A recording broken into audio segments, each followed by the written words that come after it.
Hello, good day guys. This is me, Kurtzus, and for today we'll be analyzing one historical sources called the Customs of the Tagalog. So let's get it started. So the Customs of the Tagalog, in Spanish, this is Las Costumbres de los Indios Tagalog. So the author is Juan de Plasencia. So he was among the first group of Franciscan missionaries in the Philippines. So aside from discovering or founding numerous towns in Luzon, he authored several books. So most notably, it would now be the Doctrina Christiana, the first ever book to be printed in the Philippines. And one of his famous work, which would now be the Customs of the Tagalog, was the basis of the first civil code of the Philippines. Now, the Customs of the Tagalog would now present us an idea all about the 16th century Philippines.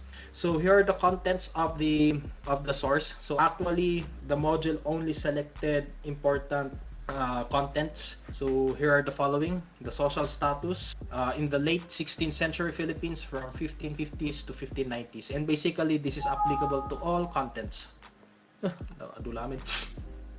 Then we have slavery, marriage and family practices, inheritance, governance, then administration of justice.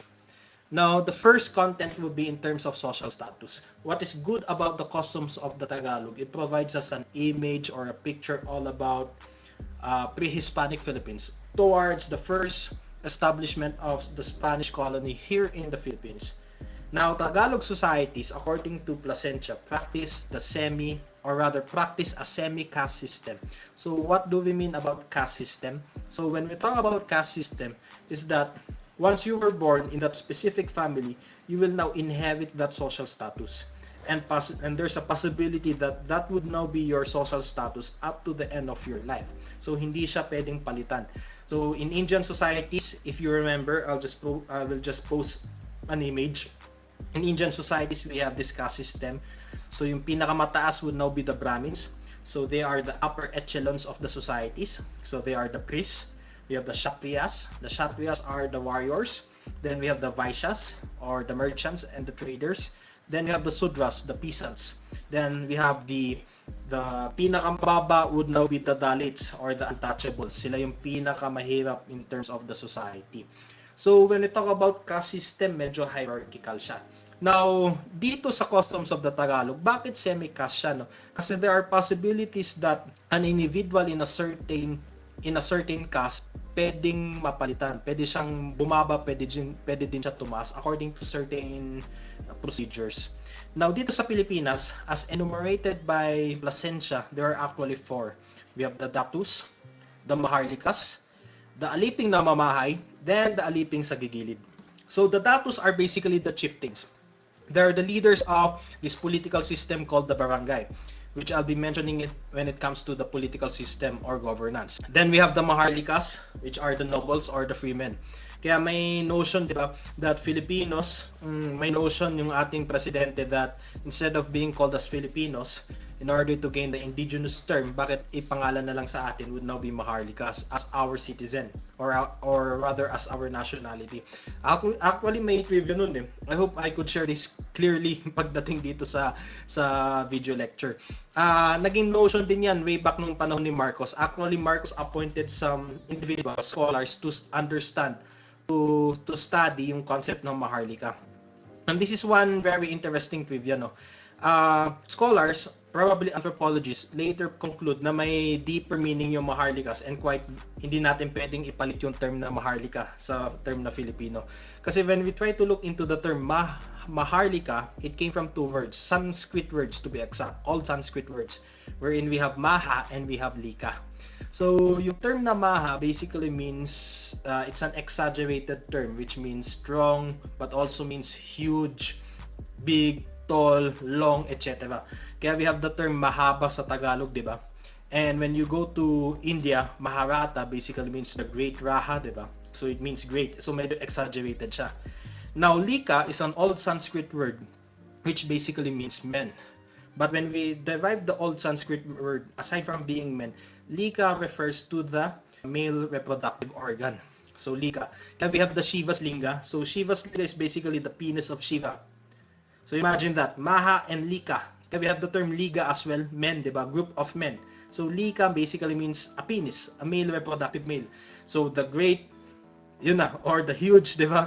Kaya hindi siya applicable. And that is legit. That is actually legit. When you try to search the old Sanskrit words of Maha and Lika, ganun yung ibig sabihin yan, no? But yung term na Maharlika actually also presents the patriarchal society during ancient Filipino, during pre-Hispanic Filipino, na talagang patriarchal talaga siya. So yun, no? Ba't ko nasabi yan? Wala lang. Kasi I know boring tong PowerPoint, but I hope may nakuha kayo, no? And it's not very effective. But basically, let's continue, no? For the sake of knowledge. Then we have aliping namamahay. So under sila ng Maharlika. And we have aliping sa gigili. Sa gigilir or sa gigilid. Now, to differentiate these two, aliping namamahay are commoners. So, talking about commoners, ito yung difference niya, no? So they offer labor to the upper class sa mga maharlikas or datus, but they are not considered as property. Another thing, may sarili silang property, hindi sila nakikitulog sa upper class, but basically they are just rendering labor sa mga commoners natin. Unlike with aliping sa gigilid, they are definitely slaves. Aside from offering and rendering labor, they are considered to be a property of the upper classmen, no? So we have the datus and the maharlikas, and they can be sold. So yun yung downside ng aliping sa gigilid natin, no? So talking about slavery, ito, no? Another content under your customs of the Tagalog. So linagay din dyan yung reasons to be a slave, then reasons for a slave to become a free man. So for instance, paano ka magiging slave? Captivity of war. So imagine during those times, barangay versus barangay, yung mga tribal war natin, no? So when an individual, warrior, invaded a land, for instance, then there's an individual who surrendered, then napiti, then as a way of gratitude, magiging slave siya ng nagligtas sa buhay, no? So that is in terms of captivity of war. Also, when it comes to inheritance, so namamana yung sa gigilid, yung aliping status natin, no? So for instance of inheritance, kunyari masyadong mabigat yung utang ng isang tao at namatay yung isang tao, yung mga anak niya magmamana dun sa status ng slavery upang mabayaran yung utang. Also when it comes to crime as a way of punishment, then also in terms of debt. So kung may utang ka, hindi mo mabayaran yan, you have to render labor or service in a certain period of time or to equate it dun sa degree ng utang mo, no? But as well, if you have reasons to be a slave, a good thing in pre-Hispanic Philippines, may ways din para maging free man ka, no? So for instance, in terms of bravery and good deeds. So linigtas mo yung buhay ng isang master mo, nasusunog yung nipa hat, for instance, as a reward, magiging free man ka ulit, no? Or another instance would now be in terms of condonation or forgiveness. Kung pinatawad ka ng isang individual, lalo na yung master mo, no? So that would now be a leeway for you to become a free man. Or for instance, in terms of payment, so gold during those time was termed as style or through labor. So na-fulfill mo na yung debt mo, pwede ka na maging free man. And another mechanism is through marriage, which I'll be explain kung paano, no?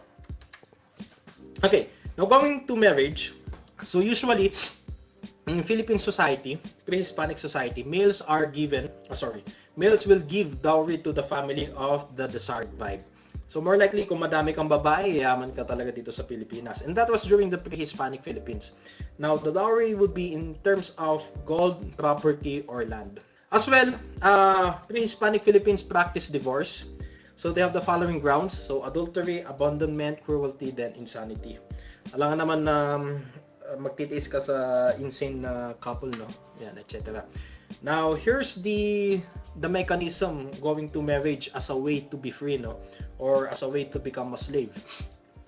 So, ganito yung mechanism or yung process during pre-Hispanic Philippines. Okay, we have to look into the status of the father and the mother and what would now be the social status of your children. So, medyo dito na yung may caste system, no? Semi-caste system to be exact. So, kung maharlika yung tatay at maharlika yung nanay, yung magiging status ng anak is basically maharlika. Now, paano kung iba? Okay, let's go to 2.1. Now, maharlika yung tatay, then slave yung babae. Kung pinakasalan niya, automatically, magiging maharlika yung kanyang mga anak at in a good way, ika din yung nanay. So, medyo a little bit of gold digger. Although that is an informal insight. So, ganun yung magiging status din ng anak at ng babae. So, magiging maharlika din yan. Yung babae, yung nanay. Now, the second is maharlika yung tatay, then slave yung nanay. But she was compelled. So, yung anak magiging maharlika. But the mother will have to pay 1/2 tile to the master. So, ganun yung downside, no? So, it's too patriarchal. So, hindi siya masyado beneficial on the part of the female during those times. Now, in this case, slave yung tatay. So, probably sugar daddy, sugar mommy yung yung habol ni lalaki, no? So, slave yung lalaki, then maharlika yung babae, no? So, mangyayari dyan is magiging maharlika yung anak kung hindi married. So, ganun yung magiging situation. Now, what if kung hindi sila magpakasal? Now, ito na, inheritance of social status. If two persons will marry, or rather, if two persons married, if one is a maharlika, then another is a slave, the status of the children will be divided. At paano to? Okay. Now, it is based on the rank of the children.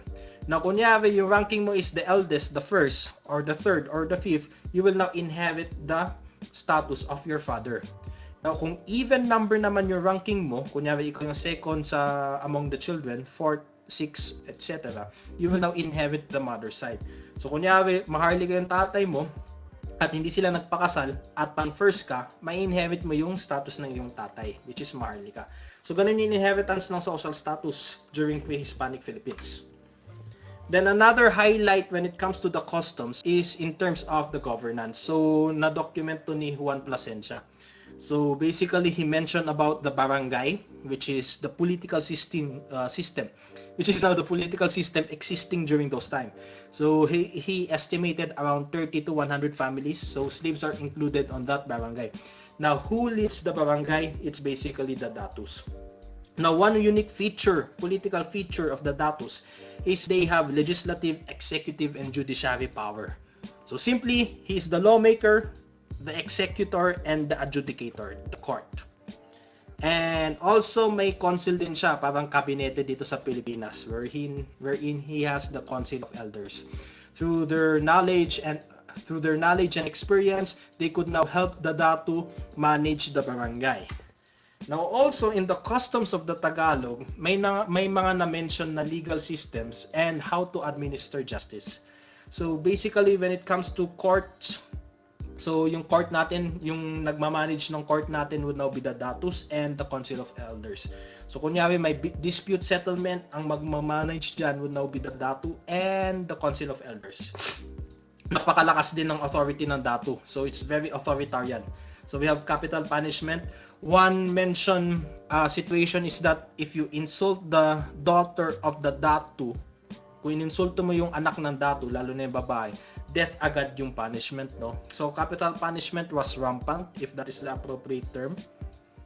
Then next would now be the grounds of marriage. So na-mention ko na din yan kanina actually. The grounds of divorce, then trial of ordeal. Ano pong trial of ordeal, by the way? If you're familiar with the Code of Kalanchaw, yung Code of Kalanchaw kasi was already been debunked. So, ibig sabihin, hindi daw totoo. It was debunked by one of the greatest anthropologists, William Henry Scott. Ang sinasabi niya, peke daw yun, no? But to give you an idea all about the trial of ordeal, yung naalala nyo kunyari, to prove your innocence, kailangan mo ibabad yung kamay mo sa kumukulong tubig tapos kunin yung bato. Pag nasaktan ka or etc., pag nagkaroon ng boils, you are guilty, etc. Yun yung trial of ordeal. Yun yung nabanggit doon sa Code of Kalanchaw. Or for instance, your trial of ordeal could be resembled in your Game of Thrones, di ba? Yung trial by combat. So ganun, no? So basically walang rationale yung in terms of dispute settlement or gathering evidences, no? However, yun yung na-mention or na-observe ni Plasencia nung time ng Tagalog, no? During your 16th century Philippines. So that ends my PowerPoint. I hope medyo may nakuha kahit paano, no? So thank you once again and I hope you have a nice day.